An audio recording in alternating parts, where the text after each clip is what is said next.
पांडे सीधा आपको अंबेडकर नगर लिए चलते हैं। इस वक्त मुख्यमंत्री योगी आदित्यनाथ यहां पर पहुंचे हैं, सुनते हैं मुख्यमंत्री।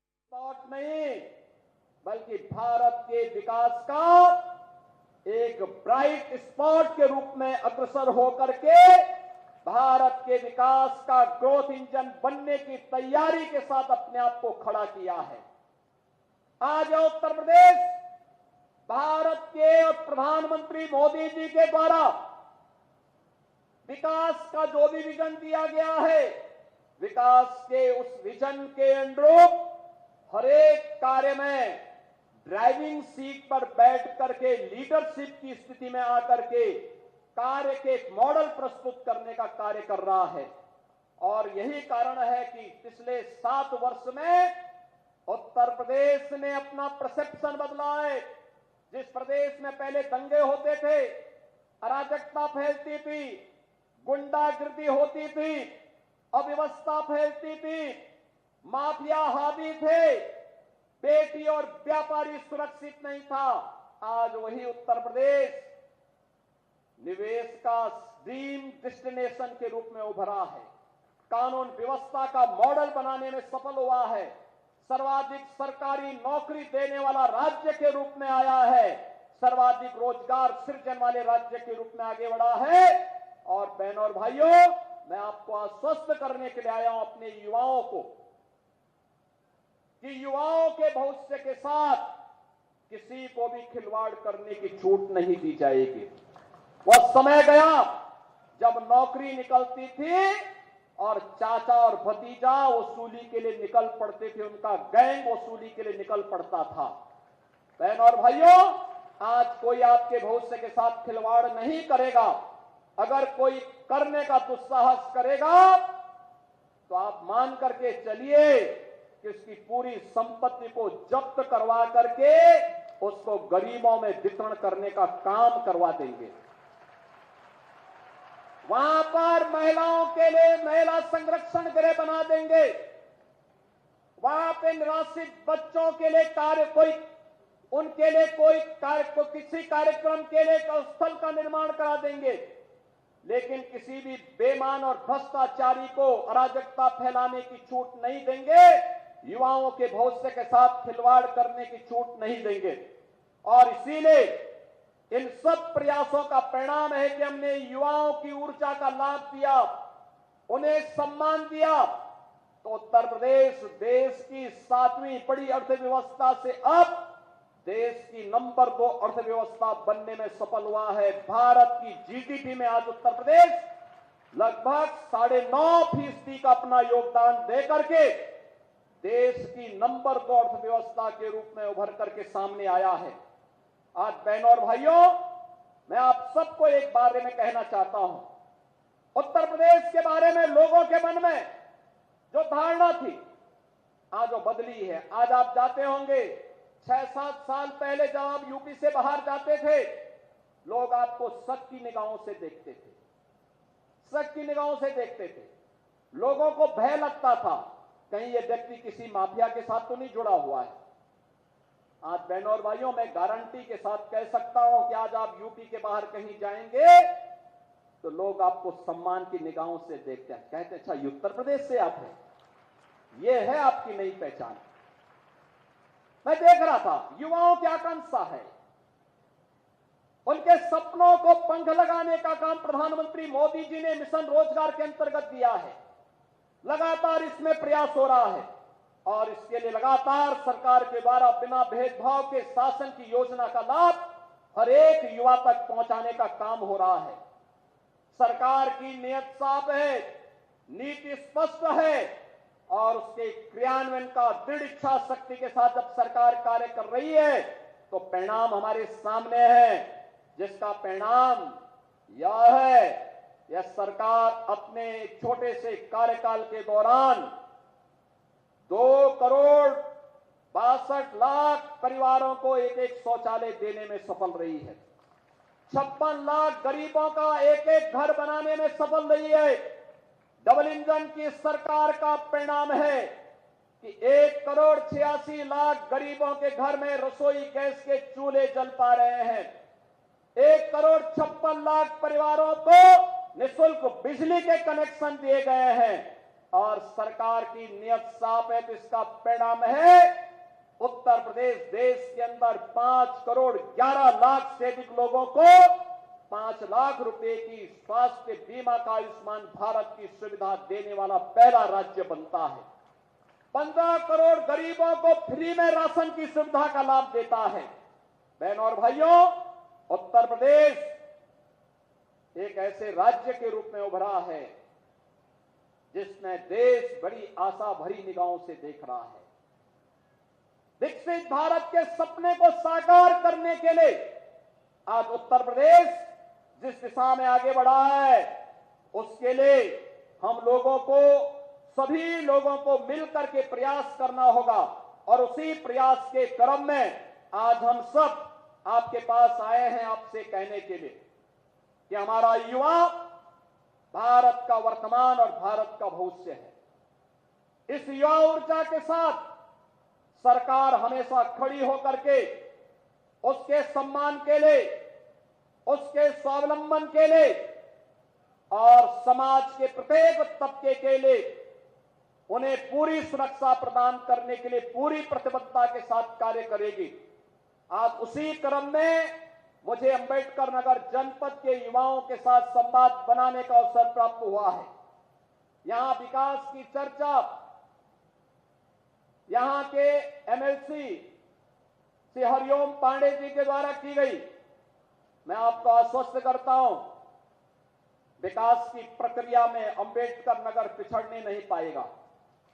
विकास की प्रक्रिया अनवरत आगे बढ़ेगी।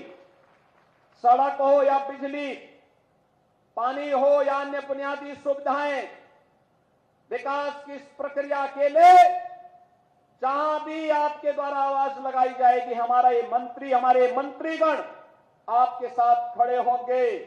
और इसीलिए जब मैं मंच पे आया तो हमारे खेल मंत्री जो यहाँ के प्रभारी मंत्री हैं, यहाँ पर अक्सर आके घूमते हैं, उन्होंने मुझे अवगत कराया। उन्होंने कहा कि मैं पिछली बार कटेहरी आया था तो यहाँ के नौजवान कह रहे थे कि एक स्टेडियम यहाँ के लिए स्वीकृत हो जाए, तो मैंने कहा यहाँ के लिए एक स्टेडियम स्वीकृत कर दो। मैं आपको बधाई देता हूं। उन्होंने मुझे ये भी बताया कि स्टेडियम के लिए जमीन भी हो गई है। बहनों और भाइयों, हमारा यहां का युवा आगे बढ़ेगा, खेलेगा तो खिलेगा, और जब खिलेगा तो देश को आगे बढ़ाने में अपना योगदान देगा। मैं इस कार्यक्रम के बाद अभी गाजीपुर जा रहा हूं। हमारा जो खिलाड़ी आज अच्छा कर रहा है, कॉमनवेल्थ में ललित उपाध्याय ने मेडल जीता था देश के लिए ओलंपिक में, हमने उसको सीधे डिप्टी एसपी की नौकरी दी है।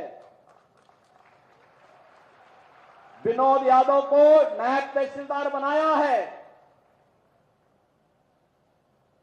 आपके कॉमनवेल्थ गेम्स में पारुल चौधरी को डिप्टी एसपी बनाया, उसने गोल्ड मेडल जीता था। और मैं आपसे कहूंगा, ये स्टेडियम पारुल चौधरी बनाने के लिए, विनोद यादव बनाने के लिए, ललित उपाध्याय बनाने के लिए, और पाल जाति का वह गरीब नौजवान जो इस बार ओलंपिक में हॉकी टीम का सदस्य था, बेहतरीन खेल का परिचय दिया, आज वह नौजवान भी गाजीपुर के इस कार्यक्रम में मेरे सामने आने वाला है। बहनों और भाइयों, आप सभी युवाओं से मैं कहूंगा, चाहे वह खेल के लिए हो, युवाओं के उज्जवल भविष्य के लिए हो, उनकी नौकरी, रोजगार और स्वरोजगार के लिए हो, या उनके लिए विकास की बुनियादी सुविधाएं देने के लिए है, बिना भेदभाव के ये डबल इंजन की सरकार प्रधानमंत्री मोदी जी के नेतृत्व में इन सभी सपनों को पंख लगाने के लिए पूरी प्रतिबद्धता के साथ कार्य करेगी। इस विश्वास के साथ यहां पे टैबलेट देने के लिए जो भी हमारा युवा आया है, उसे हमारे यहां जल शक्ति मंत्री श्री स्वतंत्र देव सिंह जी, श्री डॉक्टर संजय निषाद जी, कपिल देव अग्रवाल जी, हरिओम पांडे जी, और यहां की जो हमारी टीम है, ये सभी लोग यहां पर रह करके इसका वितरण बाकी लोगों को करेंगे और रोजगार मेले में जिन युवाओं को आज नियुक्ति पत्र प्राप्त होने जा रहा है, जिन्हें ऋण मेला इस ऋण भी उपलब्ध हो रहा है, आवश्यकता पड़ने पर उन्हें भी उन पंडालों में जाकर के उनका पत्र और उनका पैकेज उपलब्ध करवाने का कार्य करेंगे। यह हमारे युवाओं के लिए एक अवसर है और मुझे लगता है कि यहां का ये मॉडल हर जनपद में हम करेंगे, जिससे लोगों के सामने लगना चाहिए कि कटहरी का मॉडल है। हर प्रदेश के हर जनपद के युवाओं को यह अवसर प्राप्त होना ही चाहिए। आज के इस अवसर पर एक बार फिर से आप सबको मैं इस अवसर पर अपनी बधाई देता हूं। रक्षाबंधन आने वाला है, आपको रक्षाबंधन की भी अपनी शुभकामनाएं देता हूं। तमाम बहनें बैठी हुई हैं, बेटियां बैठी हुई हैं। रक्षाबंधन के अवसर पर उनके लिए फ्री बस की सेवा हम लोग उपलब्ध करवाने जा रहे हैं 24 घंटे के लिए। वे जाएं, अपने साथ एक व्यक्ति परिवार के किसी एक सदस्य को भी लेके जा सकती हैं। फ्री में बस की सुविधा आपको परिवहन निगम की बसेज में प्राप्त होगी और आप रक्षाबंधन के इस पर्व को आगे बढ़ाएंगे। और फिर इसके उपरांत 26 और 27 में, पहले 23, 24 और 25 में, 30 और 31 में उत्तर प्रदेश पुलिस में 60,000 से अधिक नौजवानों को सीधे सीधे भर्ती करने के लिए परीक्षा होने जा रही है।